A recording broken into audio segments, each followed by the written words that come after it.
there, guys. So I want to talk about two things here today, and quite frankly, they're kind of intertwined. So I guess one day in general, but I want to say this much: loot boxes are gambling. No second guessing it. There's no other way to look at it. It is gambling. It uses the same psychological manipulation that the casinos use, slot machines use, pachinko machines use. People who actually have been addicted to gambling get addicted to these loot boxes. So, what's that tell you? There's a correlation. And you want to know what it is? It's because they're gambling. Loot boxes are gambling. There are reports coming out left and right of fucking kids spending thousands of dollars and emptying their parents' bank account just because they were trying to get the FIFA player they wanted or just the skin of their favorite character. That's a giant problem, and that needs to be solved, or the gaming industry is going to face the repercussions for that. In fact, Europe is already starting to look at it.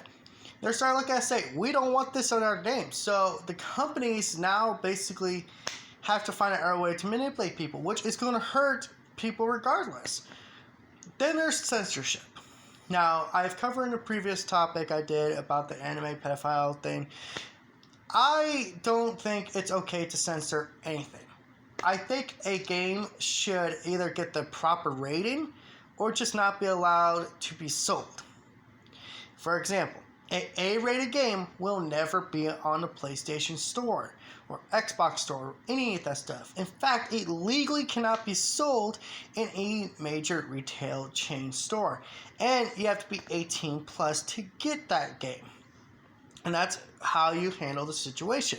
If a game has over-the-top violence or over-the-top sex, or just straight up has you playing a pornography game, it needs to be A-rated only.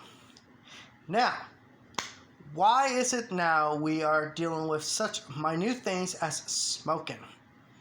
You got Microsoft censoring a game because of smoking. They decided to take the smoking out of the game. And while it's not a big deal, really, it shows that Microsoft is willing to pander to certain people just because those people feel like they got offended. This is the problem with the world we live in right now. Everyone is so worried about everyone else's feelings, no one gets to be an adult. I think Sean Lane said best when it came to the controversies that Detroit Become Human and The Last of Us Part 2 faced, and that he simply said, we make games for adults, by adults. We have a ratings board, folks, for a reason. Use it. And the ESRB, yes, needs to be fucking checked because they are not putting labels about loot boxes in games. Just saying. All this is intertwined. All this is about censorship. All this is about psychological manipulation because these companies have been allowed to get away with whatever the fuck they want.